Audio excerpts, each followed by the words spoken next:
Le président américain Donald Trump a accusé via Twitter les États qui ont engagé des poursuites de le faire par motivation politique. Il convient de noter ici que tous les États, sauf un, sont dirigés par des gouverneurs du Parti démocrate. Voici la citation du tweet.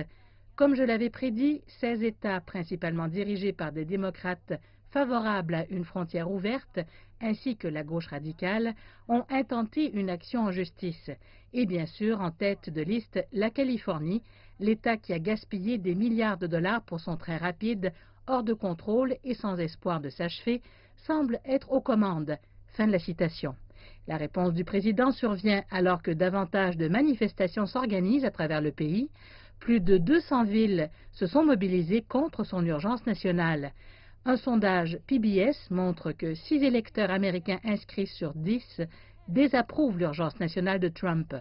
Dans son attaque, Donald Trump vise en particulier l'État de Californie qui mène des efforts pour bloquer son urgence nationale au-delà des souhaits du Congrès. Nous allons essayer d'empêcher le président de violer la Constitution, de séparer les pouvoirs en volant de l'argent aux Américains et aux États, de l'argent qui a été alloué légalement par le Congrès. Et nous allons essayer de nous assurer que le président ne continue pas de jouer cette pièce de théâtre en manipulant le bureau du président, simplement parce que je pense qu'il essaie essentiellement d'envoyer un message à sa base qui est en train de rétrécir, qu'il tient ses promesses. Xavier Becerra affirme avoir amorcé 45 poursuites distinctes contre cette administration. Tous les États ont déposé leurs arguments en affirmant que cela nuira à leurs économies, alors qu'ils ont besoin de cet argent pour notamment financer l'armée, protéger la faune, lutter contre la toxicomanie, que cela va nuire à leurs économies car ils ont besoin de ces fonds pour autre chose.